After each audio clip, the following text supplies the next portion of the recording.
Assalamualaikum warahmatullahi wabarakatuh. Salam sejahtera untuk kita semua. Bertemu lagi dengan saya Argo Pambudi Himawan dalam pembelajaran sosiologi kelas 12 dan pada kesempatan kali ini Bapak akan menjelaskan terkait bab yang pertama berkaitan dengan perubahan sosial dalam kehidupan masyarakat.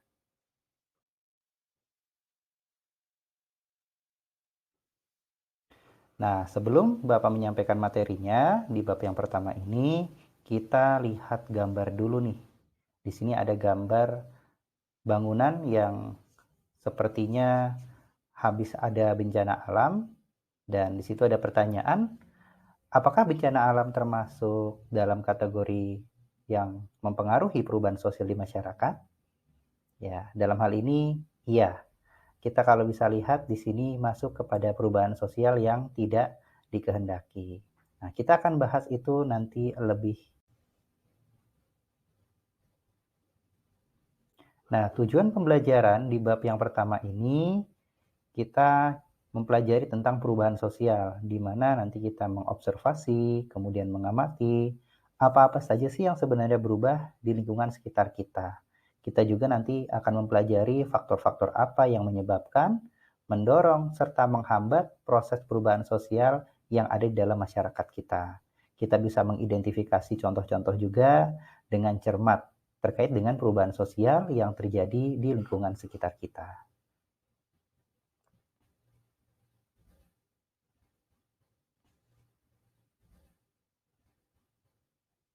Materi yang akan kita bahas pada bab yang pertama ini ada 3 subbab. Yang pertama terkait dengan perubahan sosial itu sendiri, kemudian bentuk-bentuk dari perubahan sosial, dan dampak perubahan sosial dalam masyarakat. Baik, teman-teman siswa, kita langsung ke yang pertama dulu. Subbab yang pertama berkaitan dengan perubahan sosial. Di sini terdapat beberapa poin. Ada 6 poin. Yang pertama, masyarakat dan perubahan sosial. Yang kedua, faktor penyebab perubahan sosial. Yang ketiga, faktor pendorong perubahan sosial. Yang keempat, faktor penghambat perubahan sosial. Yang kelima, agen perubahan sosial. Dan yang keenam, ada teori perubahan sosial.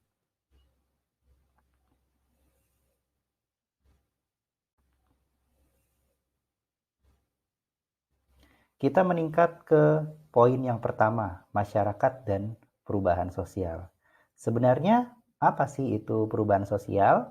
Nah, penjelasan terkait perubahan sosial di sini merupakan segala perubahan pada lembaga-lembaga kemasyarakatan yang memengaruhi sistem sosialnya, termasuk nilai-nilai, sikap, struktur, dan pola perilaku masyarakat.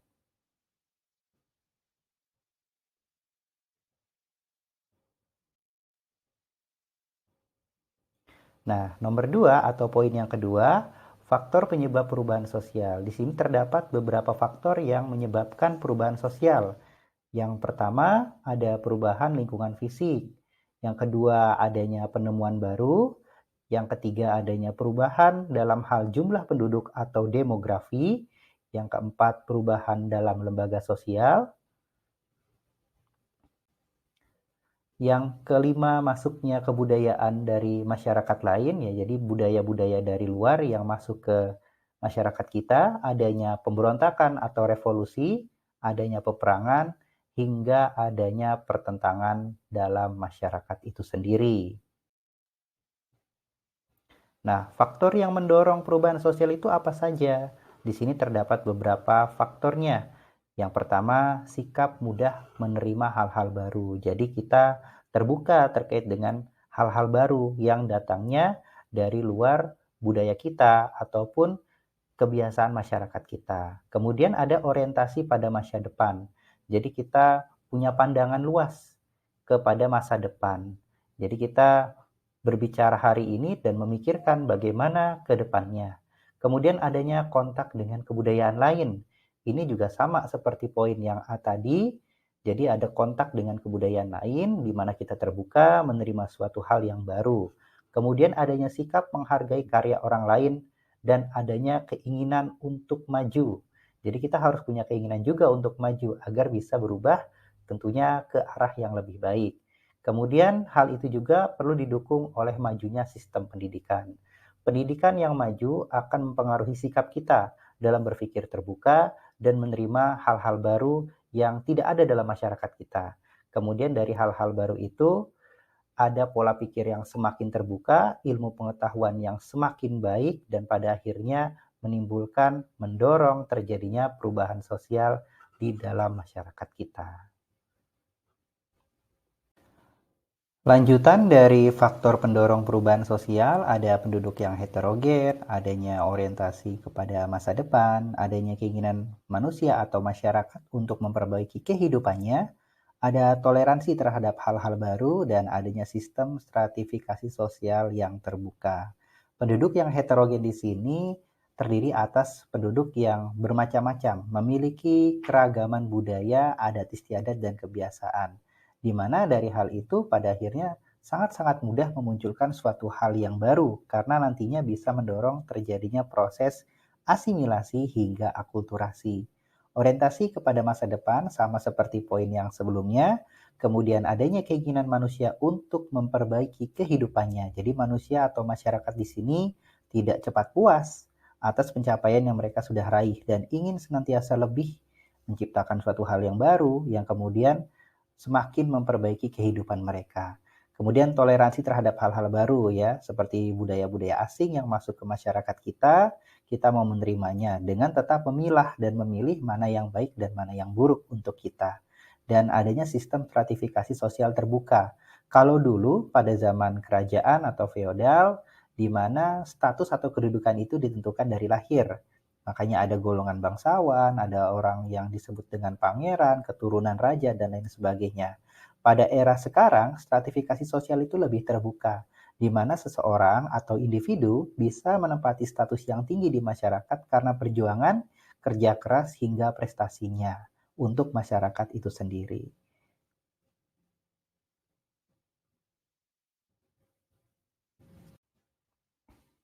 Kemudian ada faktor pendorong, ada juga faktor penghambat perubahan sosial. Apa saja faktor penghambat perubahan sosial? Yaitu kebalikan daripada faktor pendorong yang tadi. Di mana dalam hal ini, ya ilmu pengetahuan yang terlambat, kurangnya kita bisa bersikap terbuka dengan masyarakat atau kebudayaan lain, kurangnya interaksi kita dengan masyarakat lain, adanya prasangka-prasangka buruk ya terhadap kebudayaan-budayaan yang baru, yang berbeda dengan kebudayaan kita atau kebiasaan kita, adanya suatu adat atau kebiasaan yang sulit diubah, mendarah daging dan tidak mau berubah, ya. Adanya kepentingan yang tertanam kuat atau vested interest. Jadi, ya kita tidak mau berubah, tidak mau menerima hal-hal baru karena memang sudah yakin dengan adanya kepentingan-kepentingan tertentu. Kemudian adanya hambatan-hambatan yang bersifat ideologis, cara pandang kita dalam memaknai, memahami sesuatu yang baru. Kemudian adanya rasa takut, terjadinya kegoyahan pada integrasi masyarakat atau integrasi bangsa. Jadi pola pikir kita senantiasa dibayangi ketakutan kalau kita menerima suatu hal yang baru, malah nanti berefek negatif atau tidak baik untuk masyarakat kita. Kemudian ada juga karena sikap tradisional masyarakat kita sendiri. Ya seperti kita tidak mau menerima hal baru karena memang sudah nyaman dengan apa yang kita miliki atau kita pahami tadi. Setelah faktor pendorong, kemudian ada faktor penghambat, di sini juga ada agen-agen perubahan sosial. Agen-agen perubahan sosial itu apa?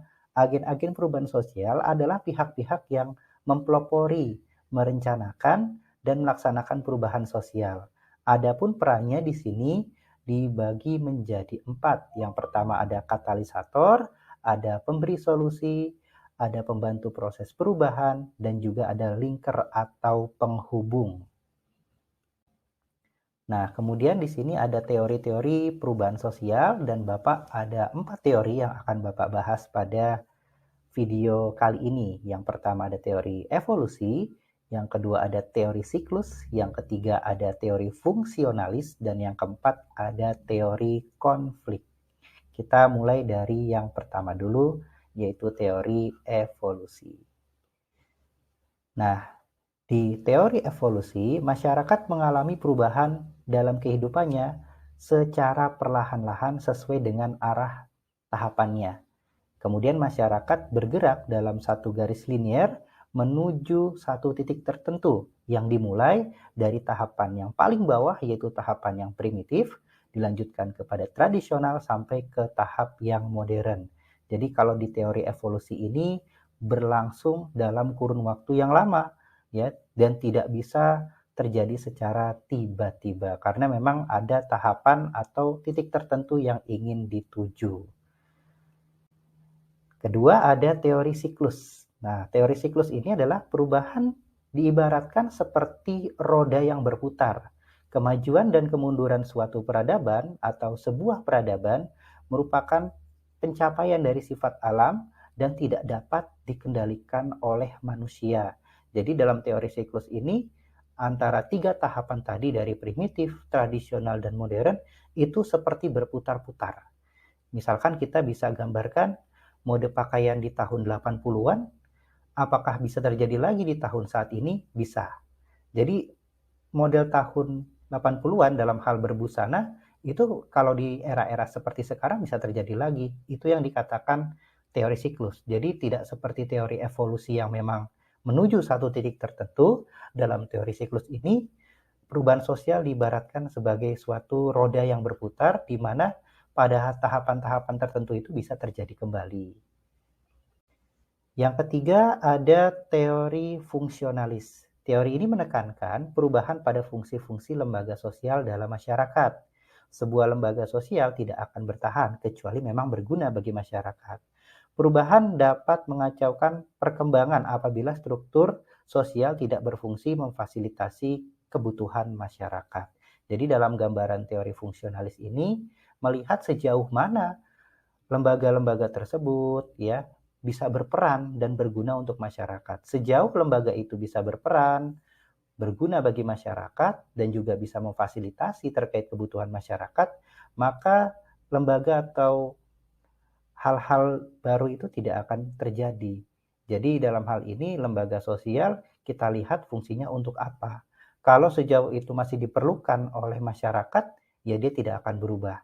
Tapi kalau memang perlu penyesuaian dan memang sudah tidak terpakai lagi, tidak berfungsi lagi, tidak berguna lagi, maka lembaga sosial itu fungsinya bisa berubah. Itu gambaran dari teori fungsionalis. Yang keempat ada teori konflik, dan di sini Bapak mengambil teori konflik menurut pandangan dari Karl Marx ya. Jadi banyak sekali sebenarnya pencetus atau orang-orang yang berpendapat dalam teori konflik, tapi Bapak akan mengambil salah satu tokoh yang memang cukup terkenal dalam hal teori konflik, yaitu Karl Marx. Teori konflik menurut Karl Marx di sini menjelaskan ada tiga hal. Yang pertama, ketidakadilan dan ketimpangan sosial menyebabkan terjadinya pertentangan kelas. Yang kedua, pertentangan antar kelas atau konflik sosial mampu mendorong masyarakat melakukan upaya-upaya menyelesaikan pertentangan untuk berubah ke arah yang lebih maju. Dan yang ketiga, menurut teori ini, konflik dibutuhkan untuk melakukan perubahan sosial. Gambaran dari teori konflik menurut Karl Marx di sini kita bisa lihat dari sejarah perjuangan kelas antara kaum borjuis dan kaum proletar. Ada kaum pemilik modal dengan kaum buruh, di mana gambarannya dalam hal ini kaum pemilik modal itu seperti mempergunakan kaum buruh untuk memperkaya diri. Ya, mereka disuruh bekerja terus-menerus tapi kesejahteraannya tidak diperhatikan. Nah, lambat laun dari kondisi semacam ini timbullah perlawanan dari golongan kaum buruh atau proletar untuk menuntut apa yang menjadi hak mereka. Nah, pertentangan inilah yang pada akhirnya mendorong suatu perubahan, di mana ya mereka tidak inginlah yang namanya kaum pemilik modal memperlakukan mereka dengan sewenang-wenang. Dan itulah yang dimaksud dalam teori konflik yang menjurus ke arah perubahan sosial menurut pandangan dari Karl Marx. Dan ini ada poin selanjutnya, bentuk-bentuk dari perubahan sosial. Ada 5 poin. Yang pertama berdasarkan prosesnya, yang kedua berdasarkan ukuran perubahannya, yang ketiga berdasarkan sifat perubahannya, yang keempat berdasarkan sisi kemajuan dan kemunduran arahnya, yang kelima berdasarkan kecepatan berlangsungnya.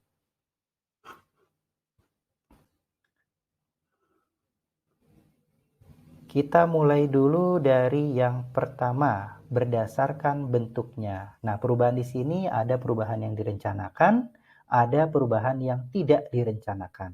Ada kata kuncinya, kalau direncanakan itu ya memang ada planning atau perencanaan terlebih dahulu. Dan memang proses terjadinya itu ya dikehendaki. Dan siapa saja yang berperan di dalam perubahan ini adalah agen perubahan.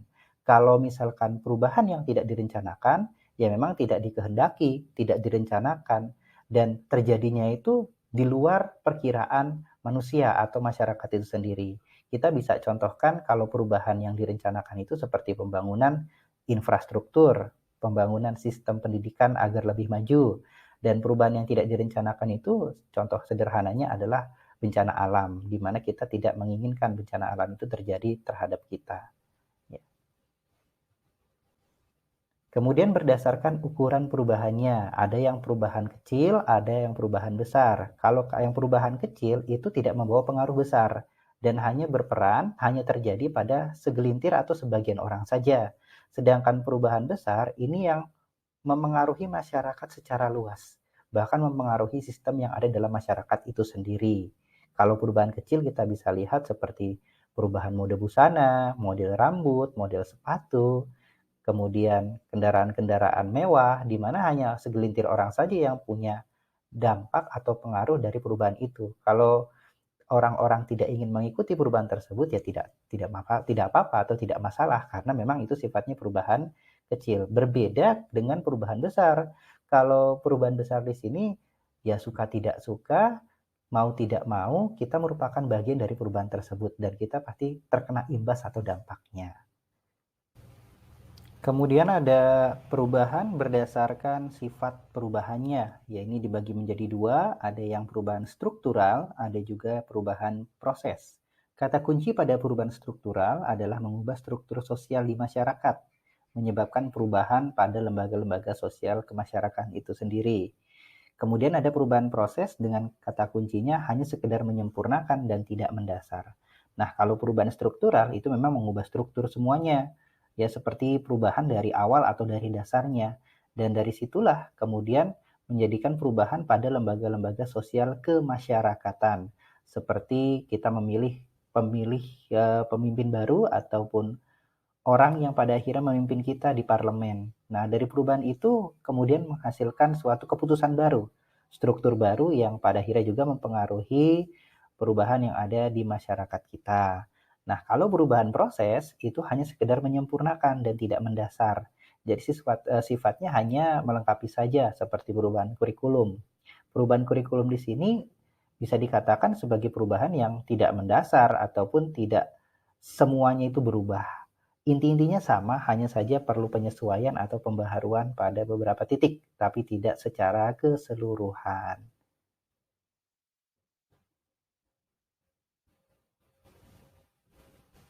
Coba ya. Berdasarkan sisi kemajuan dan kemunduran arahnya. Nah, di sini ada dua juga, ada perubahan yang sifatnya progres, ada yang sifatnya regres. Perubahan progres di sini membawa kemajuan atau bisa dikatakan perubahan yang memang diinginkan oleh masyarakat itu sendiri. Nah, kalau perubahan regres itu adalah perubahan yang justru membawa kemunduran, seperti perubahan yang memang tidak diinginkan oleh masyarakat itu sendiri. Nah, misalkan kalau perubahan progres seperti penemuan-penemuan baru dalam bidang komunikasi yang mempermudah dalam berkomunikasi, berinteraksi jarak jauh, ya. Itu adalah perubahan progres, ya. Namun ada juga perubahan regresnya gitu kan, dengan ditemukannya alat-alat komunikasi yang semakin canggih ternyata menimbulkan suatu kecanduan. Karena kita bisa melihat dan bisa memahami sendiri bahwa apa yang kita punya dalam hal ini seperti smartphone itu tidak hanya untuk komunikasi saja, tapi banyak juga untuk refreshing atau sarana hiburan. Dan hal-hal itu bisa kita lihat di mana anak-anak sekarang dengan smartphone masing-masing, mereka menggunakan smartphone itu untuk hanya kepentingan bermain game, hiburan, dan malah justru aspek-aspek yang lain seperti mencari ilmu pengetahuan tidak bisa dimaksimalkan. Nah, itu adalah perubahan regres ya, yang justru malah membawa kemunduran. Kemudian berdasarkan kecepatan berlangsungnya, ada yang disebut dengan perubahan evolusi, ada yang disebut dengan perubahan revolusi. Evolusi ini kata kuncinya membutuhkan kurun waktu yang lama, disebut juga dengan adanya rentetan perubahan kecil. Jadi diikuti dengan rentetan perubahan kecil, itu evolusi. Kalau revolusi terjadinya secara cepat, mendadak, atau bahasa kita ujuk-ujuk ya, dan terjadi pada dasar pokok masyarakat. Kita bisa ambil kalau perubahan evolusi itu ya dia memakan waktu yang lama ya, dari masyarakat yang tadinya berburu, kemudian beralih ke menetap ya, dari yang tadinya berpindah-pindah kemudian menetap, dari yang tadinya berburu kemudian mulai bercocok tanam dan lain sebagainya. Itu merupakan evolusi. Kalau revolusi kita bisa ambil dari peristiwa yang ada di negara kita, di Indonesia, yaitu peristiwa Proklamasi Kemerdekaan 1945. Karena di bunyi proklamasi itu kan diselenggarakan dengan cara seksama dan dalam tempo yang sesingkat-singkatnya. Jadi memanfaatkan momentum pada saat itu untuk ayolah kita segera memproklamirkan kemerdekaan Indonesia. Nah, itu termasuk kategori revolusi. Kemudian juga ada peristiwa reformasi tahun 1998 di Indonesia. Nah, ini juga ada dampak perubahan sosial dalam masyarakat ya. Ada dampak yang positif, ada juga dampak yang negatif ya. Kalau kita berbicara dampak positif, pada akhirnya adalah dampak yang membawa kemajuan, dampak yang membawa hal-hal baik bagi masyarakat. Yang pertama, ada efisiensi dalam kehidupan masyarakat. Yang kedua, adanya modernisasi. Yang ketiga, kesejahteraan masyarakat meningkat. Yang keempat, integrasi. Yang kelima, reorganisasi. Hingga transformasi dalam hal politik. Nah, kalau dampak negatifnya, ada disorganisasi, ada kultur shock atau kegoncangan budaya, ada kultur lag, ketertinggalan budaya, ada anomi, suatu kondisi masyarakat yang tanpa aturan atau tanpa norma, ada peningkatan tindak kejahatan atau kriminalitas, memudarnya solidaritas sosial, adanya pencemaran lingkungan, dan marginalisasi atau peminggiran masyarakat. Baik, teman-teman siswa, itu yang bisa sedikit Bapak paparkan terkait dengan bab yang pertama, perubahan sosial di dalam kehidupan masyarakat. Terima kasih, tetap semangat dalam belajar. Nanti teman-teman siswa bisa mengeksplor lebih jauh materi yang sudah Bapak sampaikan barusan di buku dengan membaca artikel baik di media cetak ataupun elektronik, jurnal, ataupun sumber-sumber yang lainnya. Semoga tetap semangat belajar dan terus semangat dalam memberikan karya. Sampai jumpa. Terima kasih sekali lagi. Wassalamualaikum warahmatullahi wabarakatuh.